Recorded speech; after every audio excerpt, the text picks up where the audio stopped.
Hi Earth Angels! Kamusta? Welcome back to Pinay Angel Tarot. This reading is a love message for anyone. General love reading. Kaya maaaring mag-resonate o hindi. Pero pag nag-resonate, i-comment nyo para alam ko. Tingnan natin ang energies nyo sa love life nyo. Kung anong nararamdaman ng taong mahal mo. At kung ano bang mensahe para sa'yo ngayon. Okay, ready ko lang yung mga cards nyo guys. Kung kailangan nyo po ng gabay, pwede kayong magpa-private reading sa akin. Message nyo ako sa Facebook page ko, Pinay Angel Tarot, at i-follow nyo din ako sa mga social media account ko. Pwede nyo rin ako i-chat sa Viber or sa WhatsApp para mas mabilis na sa description box po yung number ko. And for those na nag-inquire about crystals, message nyo ako sa Instagram. Pwede din sa Viber or sa WhatsApp. So, tingnan nyo po doon kasi nakapost po din yung iba-ibang crystals to attract love, to attract money, for wealth, prosperity, and abundance. For vitality, for protection, self-confidence, creativity, and authenticity. Meron din tayong calming and relaxing na mga crystals. I-message nyo na lang po ako. Okay. So na-ready ko na yung mga cards nyo. Kuha tayo ng moon card. Kumusta naman kayo guys? Comment present nga pala para alam kong nanonood kayo. Okay, so ang moon card mo, prosperity lies ahead, new moon in Taurus. This is nice. Kaka-New Year lang. At very positive ang vibe ngayon. Parang nafe-feel nyo na magkakaroon kayo ng prosperity at maraming blessings. Okay, so sa tarot naman, ang overall energy mo is the Hierophant.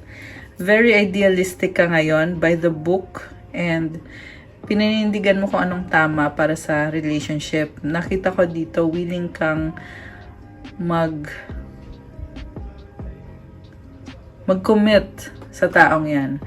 Posible nga kasal na kayo, posible din naman soulmate mo yung taong yan or baka may anak na kayo. Pero ang nafe-feel ko dito, very strong connection ito. Ang focus mo ngayon, 8 of Swords.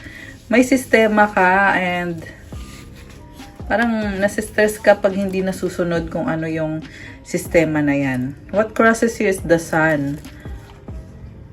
Nagkakaroon ka ng clarity, may mga bagay na gusto mong ayusin and nakikita mo ngayon kung ano yung mga nangyayari sa paligid mo. Kasi the Sun is also about gaining clarity about your situation. Yung nga lang parang may na-feel ako dito na parang naiinis or nasistress. Ayan. Although na-feel ko din naman na positive yung reading natin kasi andito yung Sun eh. So mamaya i-clarify natin yan. What lies below you is Temperance.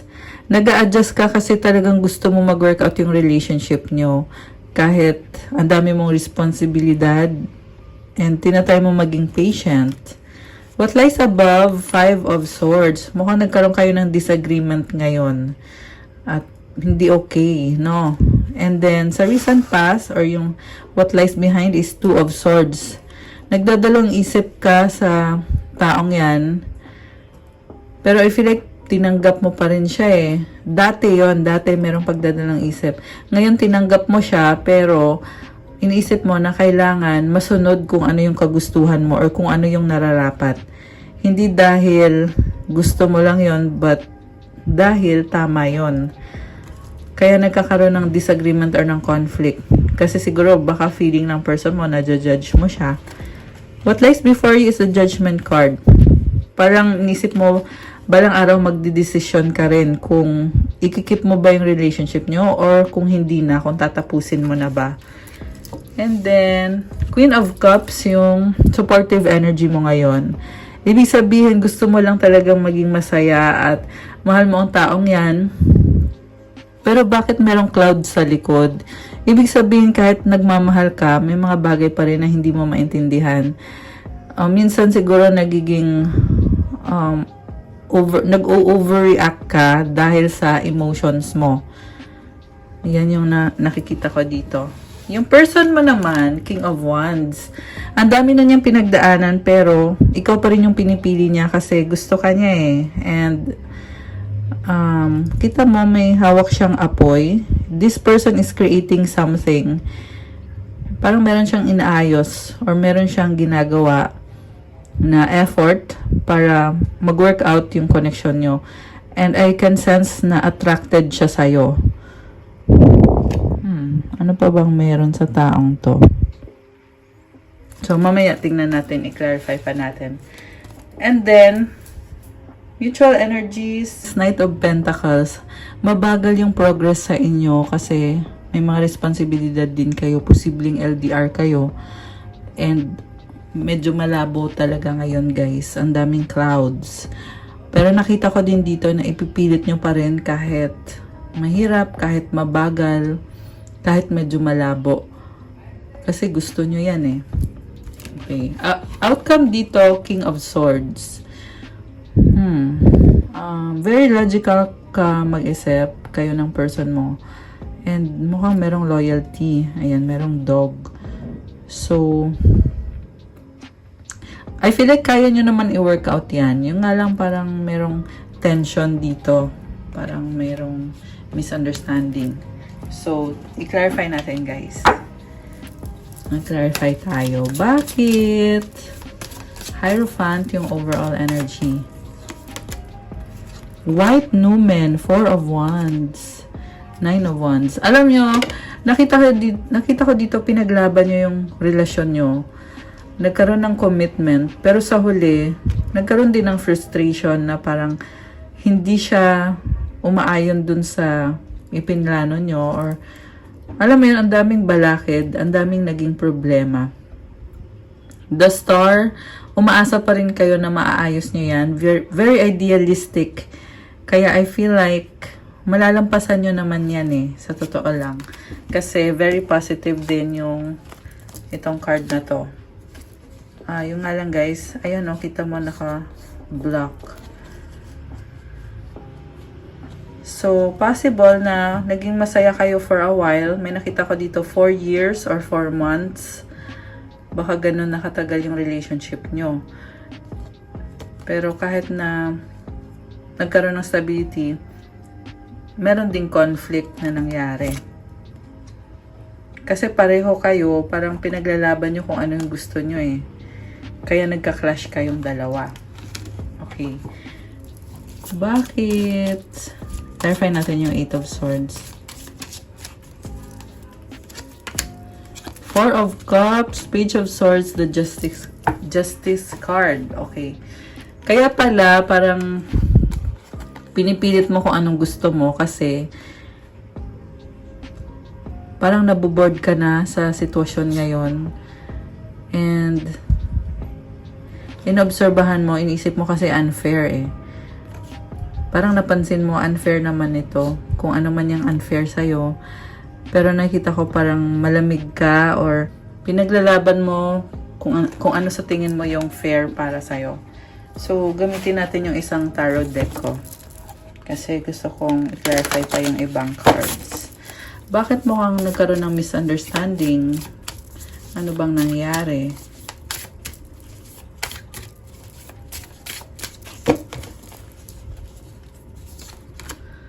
Six of Wands, Justice, King of Swords, Six of Cups. Oh my gosh.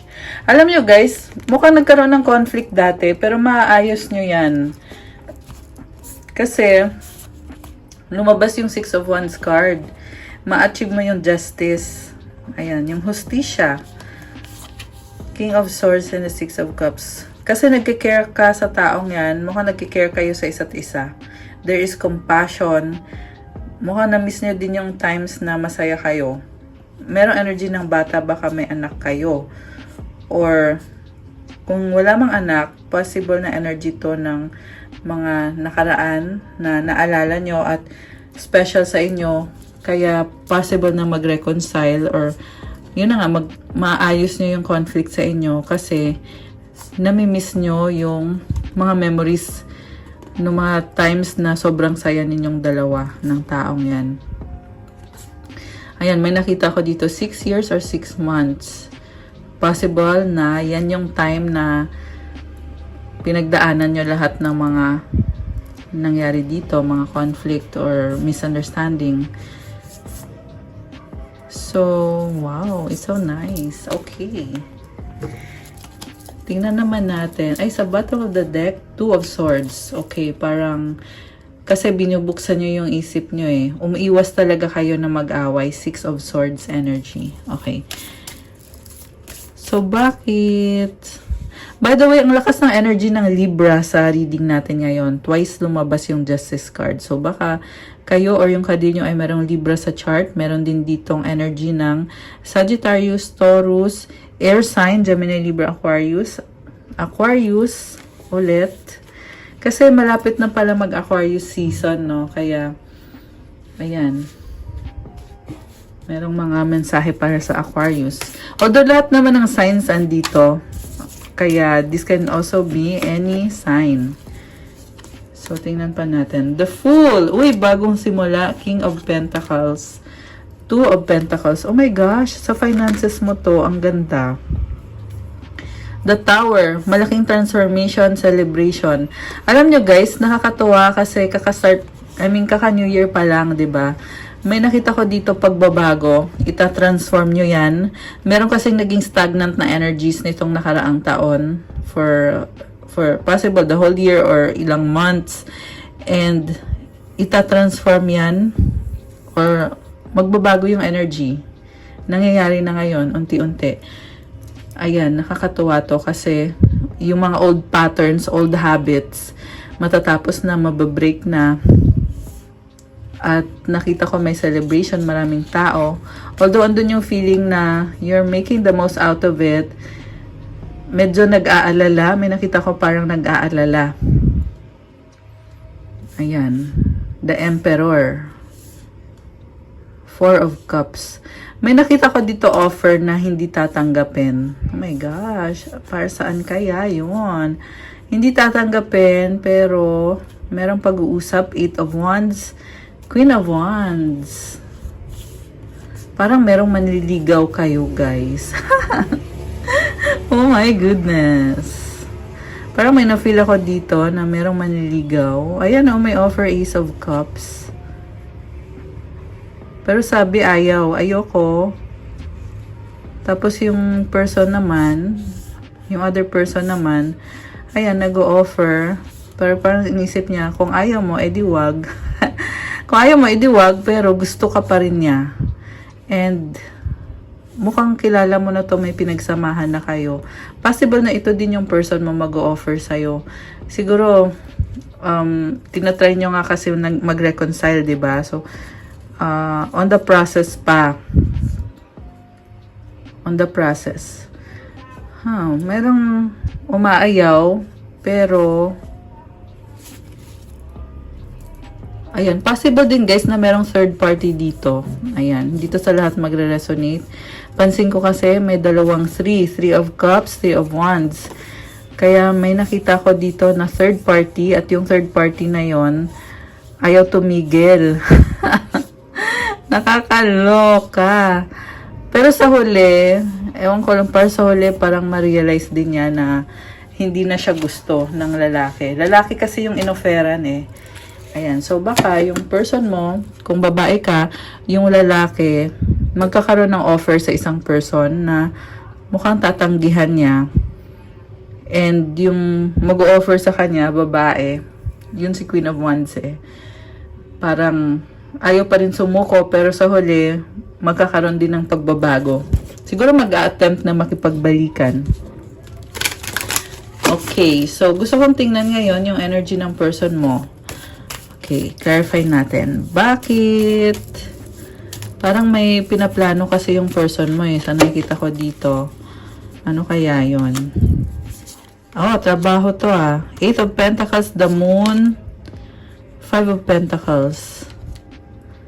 Oh, okay. So, waiting. And, alam mo, parang nado-down siya. Bakit ganun? Ten of Cups. Six of Pentacles. Two of Swords. So, family, responsibility, parang, ano kaya? Baka sa pera, kaya siya nado-down. nadadown pero merong pagdadalawang isip at tinatry naman niya iwasan na mag-isip ng negative. Sa huli, magkakaroon din ng bagong simula. Itong sa sitwasyon na parang nadadown siya eh. May nakita kong breadwinner. Ayan, breadwinner, parang sobrang pag-aalala niya, I think, sa sinusuportahan niya. Okay. Possible din na yung problema niya, kaya siya nada-down connected sa trabaho. Okay. Ano naman ang feelings nitong taong to? Ace of Swords. May gusto siyang gawin. Ano kaya yon? Biglaan. Oh my goodness. Knight of Swords. Baka mabibigla ka nito ah. Oh my gosh! Four of Wands. Proposal or wedding. Stability. Possible guys na biglaan magkakaayos kayo or mag-uusap kayo, pero basta merong happiness. Ayan, no, kita mo yan, merong celebration dito. Ayan, nakakaloka. Three of Pentacles, Ten of Wands. Parang lagi itong nagmamadali. Lagi siya nagmamadali na ayusin yung mga bagay-bagay. Okay. So, maganda yon. Merong biglaan. Parang surprise. Okay. Fire sign yung nakita ko doon. Aries, Leo, or Sagittarius. Or baka air sign, Gemini, Libra, Aquarius. Temperance, the star. Oh my gosh! Guys, nagdadasal. Yan yung nakita ko dito. Siguro ano to, very prayerful or baka religious. Oh, merong stalker dito. Queen of Cups. Alam mo, nakita ko nag-stalk at in love sa'yo tong taong to kasi nakikita niya sa'yo na parang ini-enjoy mo yung life mo, kaya mo sarili mo. Parang nakita ko dito nag-move on ka. Nag-move on ka eh. At nakatingin siya sa'yo, nagsustalk siya sa'yo. Grabe. Ito ka oh, nag-move on ka. So, labas natin to. Ayan. Nag-move on. Samantala, itong person na to, sabi ko nga pinagdadasal, minamanifest niya na magkaayos kayo kasi gusto niyang kumonek ulit sa'yo. Page of Wands, bago yung energy. Baka may gustong sabihin or may mensaheng paparating. Pero basta yun, minamanifest niya. Ang ganda naman ng cards na to. Kita mo ang daming mga stars. Oh. Ayan, manifestation yan. Kumbaga nagsasend siya ng message sa universe na maging okay kayo, magsimula kayo ulit. Dito may mga stars din dito. Although nakita ko meron siyang fear kasi dumilim dito eh. Pero kahit may fear, umaasa na ayun na nga, magkaroon ng bagong simula. Kita mo yung sun, oh. Ito yung inaasahan niya na magsisimula kayo ulit. And yung rainbow dito, opportunity. Yung puno, kasi stable na, mukhang stable na tong connection na to eh. Kaya na-feel ko dito na minamanifest niya kahit medyo madilim pero merong pag-asa, kaya minamanifest niya. I feel like nagkaroon ng growth tong person na to. Ang daming bulaklak. So, nag-grow na siya, kaya ngayon nagdadasal siya na sana, ayun na nga, sana maging okay mga bagay-bagay. May kasamang emosyon yun ha, may halong emosyon. Grabe. Tapos ito, nag-iisip yan eh. Ayan oh. Posible na nagsustalk nga. Ito, stalker to eh. Si Page of Swords. Pinag-aaralan niya. Nakikita niya yung mga positive at negative. Kita mo ang daming stars ulit. Ayan. So, I feel like parang dami niyang nai-imagine na mga bagay na possible na mangyari. I just saw 1, 2, 3, 11:23 on the clock. Kaya, one step at a time ang kahulugan nun. I feel like nagsisimula siya from the bottom kasi gusto niya maayos yung process. May sistema din pala siya. Hindi lang ikaw yung may sistema. Okay. Ay, bakit ito kinuha ko? Ito. Anong outcome? Natuwa ako bigla kasi ang ganda ng intention. Sa nakita ko dito, ang ganda ng intention ng person mo. Tapos nakita ko naman on your end na mukhang masaya ka or ginagawa mo yung nagpapasaya sa'yo ngayon. May rainbow din dito. Maraming opportunities sa buhay mo ngayon. I love this reading. Minamahal mo sarili mo. Sa totoo lang, na-feel ko sa vibe dito na you're getting rid of mga toxic na thoughts and instead, you are nurturing yourself at nakikita mo yung opportunities. So, ang masasabi ko lang is ipagpatuloy mo lang yan. Tama naman yung ginagawa mo. Oh my gosh. And then this one, pinapalakas mo sarili mo eh. At this time, ito na yung mga in-invest mo, nagbubunga na, nagbubloom na. May mga stars dito, so possible na maraming humahanga sa'yo. Maraming nakakita din sa'yo. Nakikita yung growth mo. At naka-white siya, oh. It symbolizes purity. Oh my gosh, ang nice naman ito. Tapos meron siyang cape na kulay pink. Pink is self-love kasi yan eh. Very nice, ha? Okay, I love this. Pati ang ganda ng tarot deck na gamit natin today.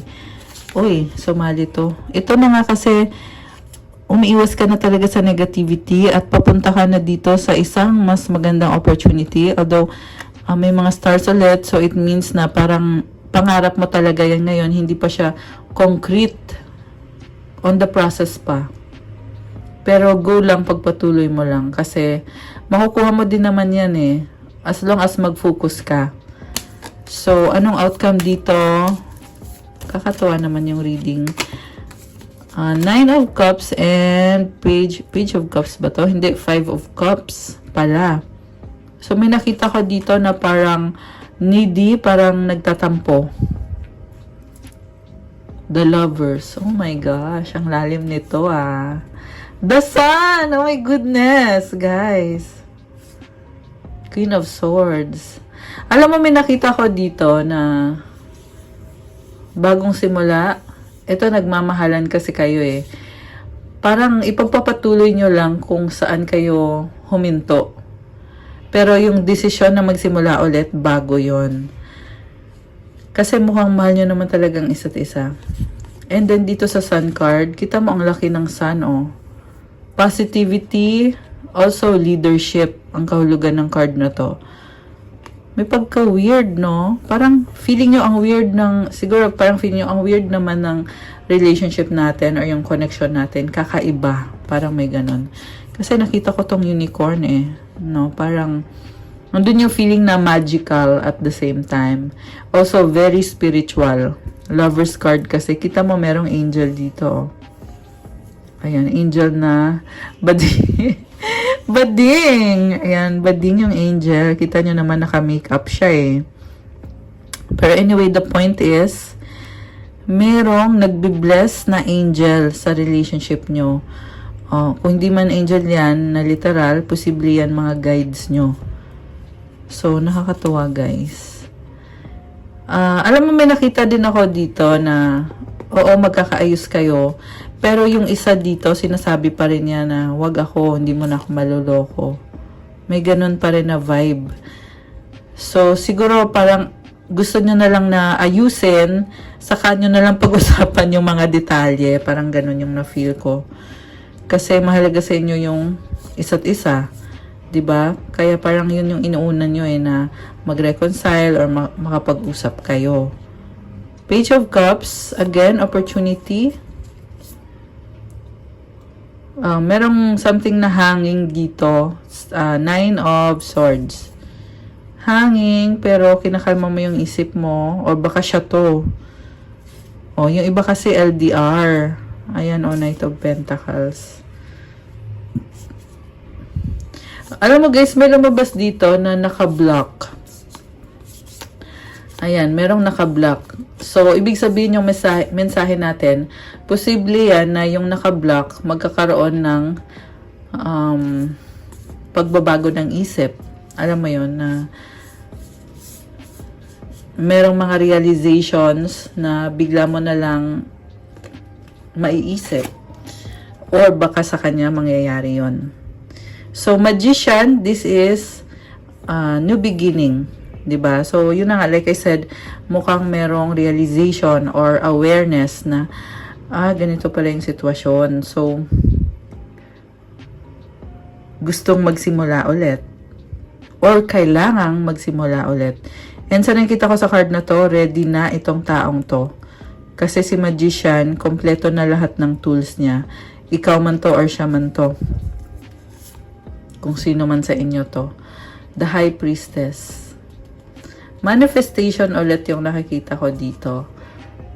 5 of Wands and a Strength card. Wheel of Fortune. 4 of Wands, Judgment card. Grabe, sunod-sunod tong pagbabago. Parang mas pinipili niyang manahimik habang inaayos niya yung mga bagay-bagay. Parang nire-reserve niya yung energy niya. Yan yung nakita ko dito eh. Pero sa totoo lang, minamanifest ka talaga. Kaya niya hindi sinasabi lahat ng plans niya kasi merong pressure na dapat magawa ko to, dapat maayos ko to. Tsaka parang tinatry niya eh, inisip niya, mag-workout kaya to? Ano kayang dapat gawin para mag-workout to? May ganong vibe. Okay, so kuha tayo ng outcome gamit tong isang cards na to. Anong outcome dito? 5 of Swords, 2 of Cups, 4 of Pentacles, 4 of Swords. So, kahit may disagreement, nakita ko dito, naintindihan yung isa't isa. And then, ayaw nyo munang problemahin yung mga bagay-bagay. Parang, sabi ko nga kanina, nire-reserve yung energy. Kasi, ayaw magkamali or merong pressure na factor eh. Kaya parang umiiwas sa pressure. Ayan. Anong gustong sabihin ng person mo? Uy, tingnan mo. Oh, I hate you pala. Akala ko I love you. Hindi, i-shuffle muna natin. Kuha tayo ng mensahe. Ano bang mga mensahe na hindi sinasabi ng person mo? People don't believe in me. Oh my gosh. Okay. Let's forget the past. I need you to make the first move. I want to talk to you. Ayan. Okay, dito naman, anong gustong sabihin ng person mo? Gusto kita, attraction. Oh my gosh. Ano pa? Nanonood, stalking you. Oh my goodness. Sinabi ko na yan kanina eh, na nagsustalk yung person na yan sa'yo. Ikaw lang, loyal. Oh my gosh. One more. Paulit-ulit sa isip. Diyos ko, day. Haba ng hair mo, ha? Anong advice?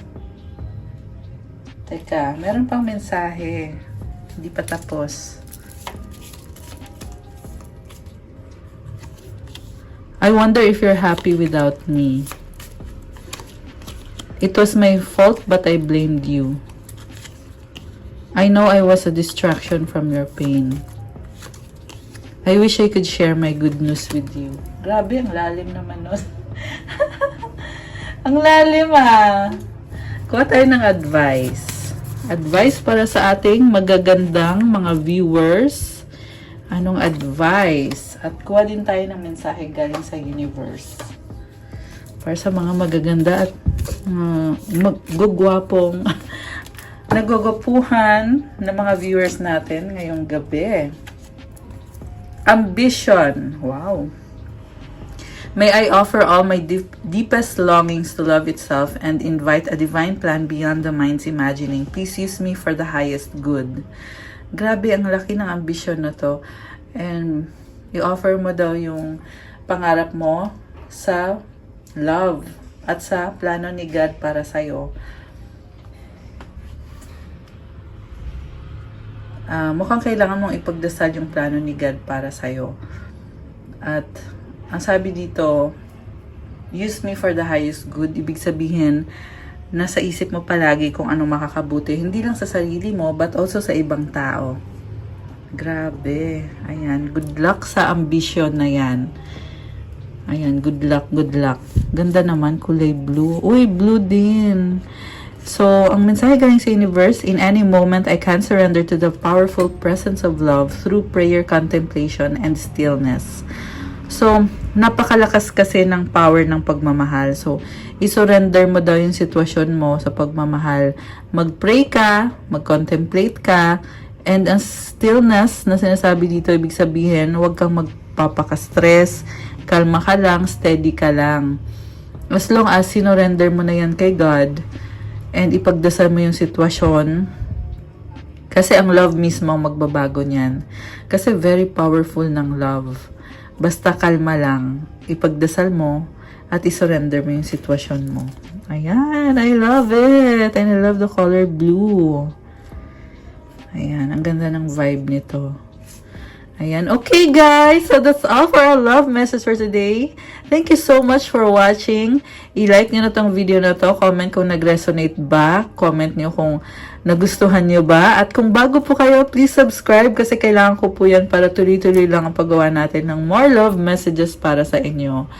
So, also, sa mga nagtatanong po, yes, pwede po kayong magpa-private reading. Mag-chat lang kayo sa akin sa Facebook page ko, Pinay Angel Tarot, or sa Viber or sa WhatsApp. Nasa description box po yung mga link at yung contact details ko.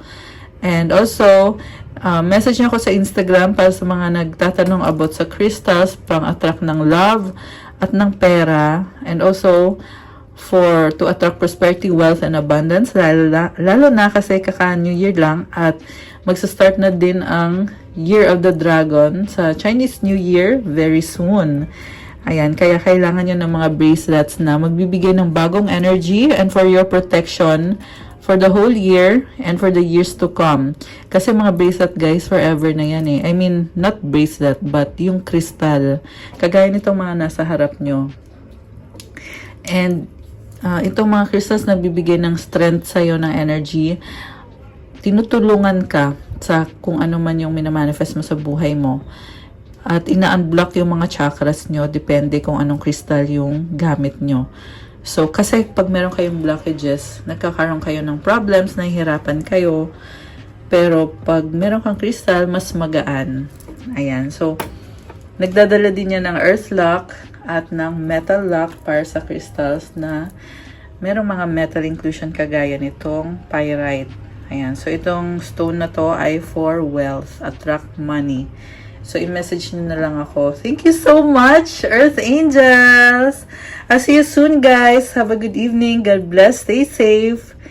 And, ayan, see you soon. Bye!